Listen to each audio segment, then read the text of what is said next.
There's no one better. Watch out for Shredder! Greetings, my fellow nerds. I'm Chris, and this is D's Nerds, and today we're going to be revisiting something that I tried about 6 or 7 months ago. Back then, I did several videos where I did episode reviews of, I think a couple I did was Rise of the Teenage Mutant Ninja Turtles. One was the first episode of the 2003 TMNT cartoon, and then I think I did the first episode of Batman the Animated Series. I'm changing it up a little bit. I want to revisit it, but I also want to change it up at the same time. Back then it was like one episode per video, and quite frankly, I didn't want to drag this out a whole lot, so I just wanted to maybe do a group of episodes together and just kind of talk about each one. And I really wanted to stick to one series and finish it out before I started another. So my thinking was I'm going to stick with the 2003 TMNT cartoon and do episode by episode reviews. And we'll just kind of go from there. And we're going to do it about once a month. And so one of the big reasons why is because that's one that I really have liked, but I haven't seen the whole series through because, especially, I think I've talked about this before in other videos, the history of that cartoon is really fraught, especially on physical media and even on streaming as well. There's not been very many good avenues to get the entire series. So I saw some of it, and what I saw I really liked, but otherwise it just really hasn't been given the love it deserved. But at least it is now on Paramount Plus, and the whole series is, so I'm going to be watching all throughout that. So what I did in kind of preparation for this video, and kind of the idea is in subsequent videos, this is going to be a group of episodes. In this case, I was able to watch 4. So if you want to go back and watch my thoughts on episode 1, I'm leaving that as is. I don't have any problems with that video. I'll put a card up here so you can watch that first before I go through the rest of the series. So what I have here today that we're going to talk about is episode 2. I'm going to be referring to my notebook here, so if you see me looking down, that's what I'm referring to. We're talking about episode 2, which was A Better Mousetrap. Episode 3, which is Attack of the Mousers. Episode 4, which is Meet Casey Jones, and episode 5, which is Nano. So let's take a look and just go episode by episode here. So after the original episode, we have the A Better Mousetrap episode. So basically just a brief synopsis on what happens in that episode is that the turtles use a broken mouser that they destroyed in the first episode, and they kind of rebuild it and have it and track that mouser to try to find Baxter Stockman and where all that, where basically all the other mousers are located, so they can destroy them. And in that, doing that, we meet April O'Neil, who in this version is very comic accurate and is an assistant for Baxter Stockman. And through her work with Baxter Stockman, she becomes very suspicious of his motives and why they're building those mousers. So then she starts doing some investigating. Stockman finds out, tries to kill her. In doing all that, she escapes. The mousers come after her, and the turtles save her. And then at the end of that, of course, she faints, which is it a Teenage Mutant Ninja Turtles story without April meeting the turtles for the first time and fainting? So that's where we basically are at the end of this episode. It's actually, in the grand scheme of things, it feels like a very short part of the story, but it is very, I really like this story a lot and like this whole episode, and it definitely has a lot of action, which this series is known for, and that's going to be a common thing throughout the whole series, I think, from everything I've read on it, because I haven't seen the whole series yet, is that the action is just always at the forefront. And which is great and makes it a great counterpoint to the 1987 cartoon. But really some of the things that really stood out for me in this episode is that, again, it's very true to comics. The idea that that's one of the very early stories that they tell, Eastman and Laird do, is, Baxter Stockman, the Mousers, and that whole situation. I think in the first video that I did on the first episode, talking about the first thing we see of the turtles in the comics, they're facing off against the Purple Dragons. The first thing you see in the first episode, the very first thing, they're facing off against the Purple Dragons.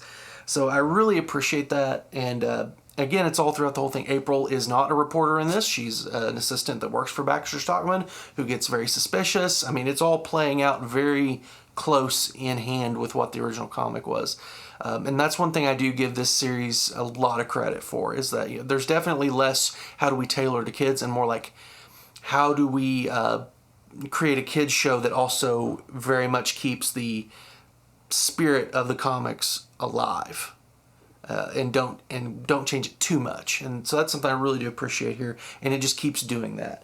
Again, as I mentioned, April is a scientist, not a reporter, which ultimately it feels like, outside of running the antique shop later, which is something that in any version of April that's kind of there, any good adaptation, it's there. But the only thing that I have a problem with that is, like, unlike being a reporter, it's almost like this storyline happens and like you don't know, like she doesn't really have much to do in the comics outside of that.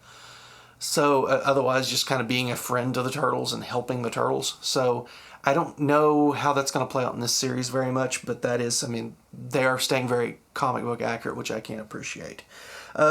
One criticism that I do have of this episode is why, I understand it was the early 2000s. I understand that there's been kind of a wanting to be a shift to a different way of portraying, the female form, I guess, but it did strike me very in the wrong way that she has a bare midriff while she's wearing like a lab coat. Like that just does not seem, that the only thing that it seems like it's doing in that case is just like trying to draw a cartoon character in a sexy way. And I'm not sure that was the right move. Like I said, it really only plays out in this and like the next couple episodes, I guess. But I don't know.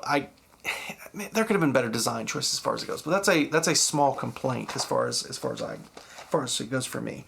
I always appreciate when Splinter just absolutely schools the turtles. And in this, there's a great scene there where he is like, you're doing this wrong, Raphael. You're doing this wrong, Leonardo. And like he's just like whipping their butt like during a training session. That's something that I always appreciate. And again, it just further shows that Splinter is the master for a reason, and he can still whip all their butts. And like any version that has that in it, I'm all there for. Another thing that I had was there's a scene in there where Donnie, like all the turtles are fighting all these mousers towards the end of the episode, or I guess towards the back end part of it. And, of course, turtles always have this dialogue going back and forth with each other. But like Donnie's like talking about, this technology, oh my gosh, this is so interesting. And well, he's like fighting off all these things. And Raph's like, it's like, why are you, he's very much, I guess, like teasing Donnie, like, okay, like we're fighting mousers here and you're marveling at like the technologies that they're trying to kill us, kind of a thing. So it's just kind of showing that dynamic with Donatello that very much in the academic sort of way that he's looking at it. And without really, like he realizes that there's peril there, but it's like he's turned off that side of his brain. He's thinking purely academically, which, Raph gives him crap for, which I think is really funny. And then also another thing, again, I've said this before, but I mean, the action is great. Even though it seems like a very short, like, part of the story, they tell a lot of details, and there's a lot of action that kind of fills in the gaps in a good way, not just in a filler way. Like tracking the mouser, that's really interesting. Of course, the big mouser fight whenever they run into a bunch of them, saving April. I mean, there's a lot of great action there, and that's one thing I really appreciate about this series. So again, it's a very strong episode, and it leads right into the next episode, which we'll go right into here. Which the next one is Attack of the Mousers. So basically, April gets taken back to the lair. She wakes up. She thinks she's dreaming. This all should sound very familiar to you if you're any fan of the Turtles. But she learns of the Turtles' origins and Splinter's origins. And then they learn that the Mousers have robbed a bank. And so they go after the Mousers and Baxter Stockman. And basically, Stockman becomes aware that they are in the building, so to speak. And then goes, uses the Mousers and all the equipment there to attack the Turtles. The Turtles basically figure out a way to stop the Mousers at the very last second. And then at that point, as Baxter's trying to get away, he runs into Hun, who we'll learn more about as we go throughout the series. But Hun takes him to Shredder. I mean, it's Shredder. I mean, come on. I mean, they don't really say it's Shredder, but it's Shredder. And so that's the first time we get to meet the Shredder there. So again, very comic book accurate. I mean, that's how that original Mouser story ended, is with them basically barricaded in and trying to figure out a way to stop them and realizing that, you know, they're probably going to die. And they pretty much hew pretty close to that as well. So I really do appreciate that. Again, I kind of talked about, you know, April's initial reaction to the turtles after she wakes up in the lair. You know, that she's kind of freaking out and she thinks she's dreaming. And that's just a very typical thing. I mean, we saw that especially in the 1990 TMNT movie, the live action film. We've seen that in other versions as well, where she's just not quite, like, she's freaked, because I mean, it's obviously a very crazy thing to be witness to. And of course, Splinter comes in, and even more so, she just faints. Like, I guess there's something about Splinter and being a rat that just inherently happens. But that definitely happens here. Also, the origins, as Splinter's telling April the story of the origins. Again, we've seen this before. Very well done. Very close to the comic origins. Very similar in a lot of ways to how he tells the tale in the 1990 film. And I mean, come on, it's almost, that origin is almost as frequently told as what you know, like Batman, you know, the death of the Waynes. So I mean, but it's done well. It's not done with any kind of weird angles or anything like that. It's just pretty straightforward, which I can really appreciate. So, and in that as well, of course, there's been a couple different ways that Splinter has been mutated. In the 1987 cartoon, he was a human and then turned into a rat. You know, got mutated. I think there was a rat there, and so he got mutated into a rat, basically. In this one, which is very close to every other kind of version, he is a rat and then is mutated and then has the intelligence of a human and everything there. So that's definitely the origin for him here. I'm not sure how I feel about either one. I think both of them make sense. The human one might make more sense in a real world, I kind of hesitate to use that word, but like a kind of a real world context. You know, a human taking on more traits and still being very, you know, human-sized and different things like that, as opposed to being a rat and, you know, doing, you know, kind of going the opposite way. I'm not sure, but really either way, it doesn't bother me, but that is what they decide to do here. So Stockman's arrogance, that's... Baxter Stockman at his best is when he's just an arrogant little piece of you-know-what. And here he very much is, like, you know, Shredder is asking for an update, and he's like, you know, basically calling him a moron, and, you know, how dare you interrupt me at this point in time. It's like, dude, like, you know who you're messing with, and that takes a lot of cojones to think that you're so high and mighty that, you know, I mean, he can't even conceptualize that he's going to fail. He can't be touched. And that takes some cojones, and that takes an extreme level of arrogance. And it's just, I mean, very much in line with Stockman in general. You know, that he thinks he's smarter than he actually is, and that he can get away with more than he actually can. And it's going to end up biting him. It frequently does end up biting him in any iteration. So and it'll happen here more than likely. So again, I talked about, like, the comic book accuracy of how they destroy the Mousers. Very much in line. You know, I've talked about that, you know, here otherwise, but I really appreciate that because the stakes are very high at that point. And, you know, it's like Raph's like, you know, yep, this is probably going to happen. He's like, even like being nice to Mikey and everything. And like, you know, especially, you Mikey, and talking about, you know, how much, you know, he cares for all of his brothers and everything. But, yeah, I thought that was really well done. And of course, Shredder's introduction, you know, with a lot of mystique. It's not really identified completely as the Shredder yet, but I mean, come on, we all know who it is. But I mean, there's a lot of mystery kind of behind him a little bit there. They don't like go full bore in yet. and definitely leaves some other stuff to be talked about later on down the line. So that's episode 3, Attack of the Mousers. They're really strong episode. Like, this series starts off really well, which then goes into, we kind of take a break from Shredder and Baxter Stockman and everything, because that storyline is kind of at a pause point at that time, and so you go and you kind of build out the world a little bit more, and that goes into episode 4, which is Meet Casey Jones.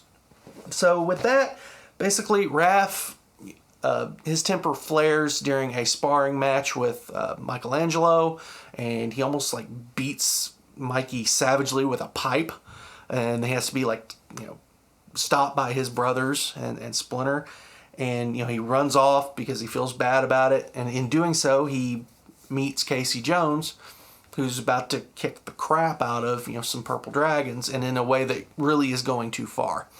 So of course, Raph and Casey, they meet up, they fight, and then later on, Casey says, well, fine, if you want to settle this, you meet me here. The purple dragon's over here. They go to jump Casey. Raph brings his brothers in to kind of help stop Casey in that point, because Raph's seeing, what having too much anger can do. He's kind of getting to see that mirror of himself in that way. But then they use the old van, the armored truck that they found from the very first episode that they took from the Purple Dragons. They turn that into the I think it's called the battle shell. Yeah, and so they take that. They Raph and Casey kind of take on the Purple Dragons. The brothers come in and they help. They defeat the Purple Dragons, and then at that point, Raph and Casey kind of become best buds. So.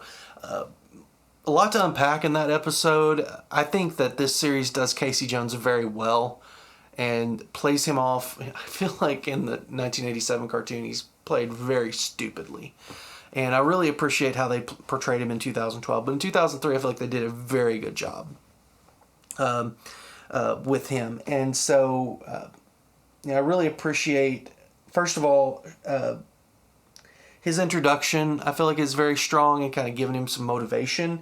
And then also giving the backstory, and of course Hun plays into that backstory with the Purple Dragons, and giving him just a lot of motivation for wanting to take them down and become a vigilante on that end of it. I also really appreciate Raph's temper. I mean, that's the one thing that's pretty identifiable throughout all the iterations of the Teenage Mutant Ninja Turtles, is that Raph has a bad temper, and it costs him and it costs the team dearly sometimes. And so in this, the stakes get really crazy right from the beginning. I mean, he basically goes to beat Michelangelo with a pipe. I mean, which is just pretty brutal. And, just is horrified at how far he went and how far he was going to go. And then he gets to see that, like I said, that mirror to what Casey is. And so he sees in himself like, oh, wow, I really need to. So it kind of allows him to have some growth in a way that, again, whenever you see what you've done, you're able to see that on someone else. And you go, oh, wow, I really need to get my stuff together, kind of a thing. And so he kind of, in a way, he reaches Casey, which allows him to kind of help himself as well. So, that anger, and really that realizing that sometimes what his anger can do, not only himself and hurt himself, but the team, I think is a really important plot point and a really important kind of character arc for him. So, again, they do that very well. The Casey and Raph dynamic, that's something that's fairly common. It's Casey and Raph meet, and at first they don't like each other, they're fighting, and then through that there's kind of a begrudging respect into a really close friendship. They do that well here. They do it over and the fact that they can kind of do it over 20-minute episode, and do it very strongly, I think that's a testament to how the writing is pretty smart for this show. So really appreciate that, and thought, already you've already got that dynamic set in stone, and it's good moving forward. of course, the the building of the battle shell, or like of course it was the party wagon in other iterations. Just love the fact, kind of how they explain how they get something like that in a very kind of organic way. And otherwise, like I said, in the '87 cartoon, you had like it just kind of shows. I mean, it's like they did that organically as well, which I always appreciate, because sometimes that show didn't do that very well sometimes. But this was a very that was a great way to do it, kind of in an alternative way, and I really appreciated that. And then just also in that as well, I also forgot to mention that part of the building of that is that in kind of putting things into the lair from the previous lair and getting everything cleaned up and making it more homey, Michelangelo discovers a secret door in the lair, which leads to this secret room with all these crazy lights and everything, and it leads up into this abandoned garage area. And that's where they can work on the battle shell, and basically have a way up to the surface that's just not through manhole covers, and they can have like their vehicles and everything like that, which is really cool. But there really isn't any answers at this point as to why that's there, because it's definitely a very sophisticated piece of technology that's in that room, and it's going to be interesting to see how they play that out moving forward. So again, meet Casey Jones, a really good episode. Casey Jones is one of my favorite characters in the TMNT family, so I appreciate that they introduce him very, very quickly.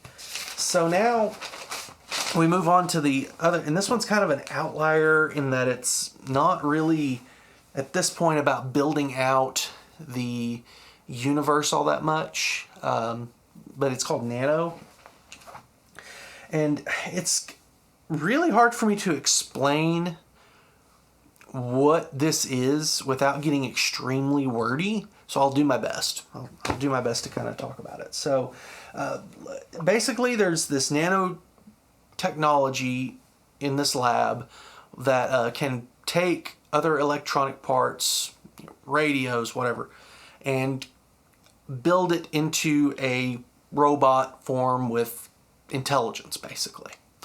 But it has a childlike mentality. It's basically like a 3 to 4 year old. Well, it escapes, and it comes across this kind of grifter, con artist kind of guy, and they become friends. And he kind of imprints upon that grifter that it's his parent, it's daddy, that kind of thing. And the grifter recognizes this and sees the capabilities that it has, and I could use this to do to rob places and commit crimes and things like that. So he uses him to do that. Well, with the turtles, you got to cut to the turtles and Casey Jones. They go over to April's apartment to help with some stuff, and that's where April and Casey meet. First of all, they don't get along. Which, again, very April and Casey. That's nothing new. My favorite version of that is in the 1990 film. I mean, they are just at each other's throats. But of course, they're over there, and they end up sleeping over there at April's apartment, which, of course, her antique shop is below on the first floor. Well, the grifter and the robot break into that. Casey Jones is aware of it and tries to fight him off. The turtles wake up and they try to fight. That all happens there. And the grifter and the robot escape.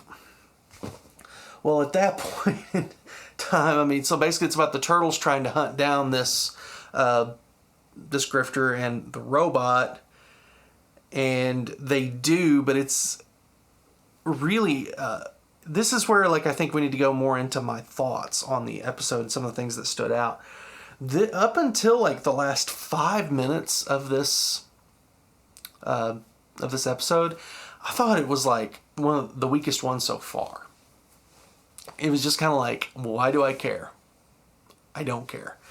By the end, though, so what happens is this robot, they track them to the turtles track them over to this junkyard. And by this point, that robot has grown, like kaiju size, basically. That's what I had in my notes, like grew to kaiju size. So they fight the robot, and basically they incinerate it and they kill it.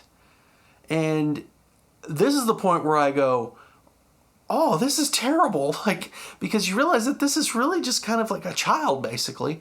And the grifter actually grew to really care about, basically his kid at this point. He really started to develop feelings. The grifter's reaction is he's just destroyed.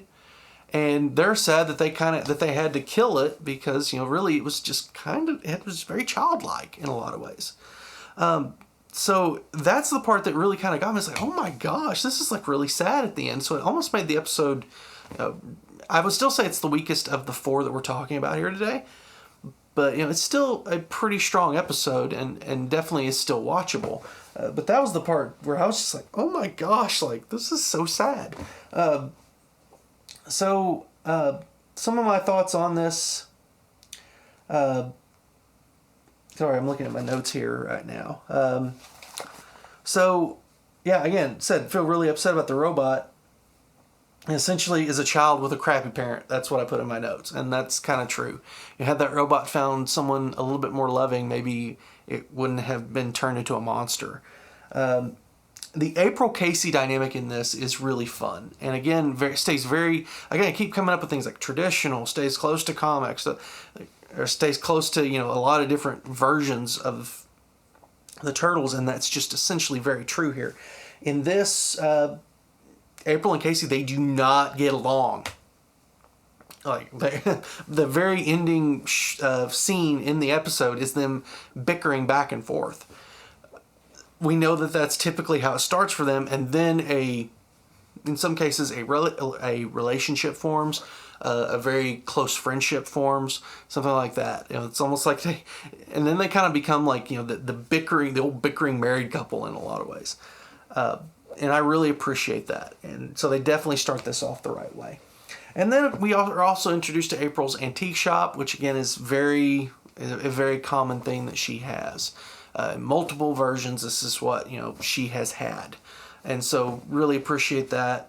And then of course she has an apartment above it, so there is a lot to build on from here. We'll discuss more. We'll discuss probably about 4 or 5 more episodes as I go through and watch these next month, because I'm kind of planning on doing this about once a month. So if you guys, I would love to hear your thoughts on these 4 episodes, or just on the 2003 series in general. I would kind of appreciate no spoilers, because at this point, like I said, I've seen episodes, but I don't have the whole storyline really down. So I would love to hear your thoughts, though. If you enjoy what you're seeing here on this channel and enjoy this video, here at D's Nerds, we're just 2 nerds on one channel talking about the things we love and why we love them. Please subscribe to the channel. Please like this video. Please ring the bell icon so you know whenever we have other videos coming out. We'd really appreciate that. We also have merch, so if you go down to the description, our link is down there, and anything you buy there supports the channel, and we would greatly appreciate that as well. We're also on Twitter, Instagram, and Facebook, so if you're missing us in between videos, you can follow us there. We're posting content fairly frequently, so we would appreciate a follow there as well.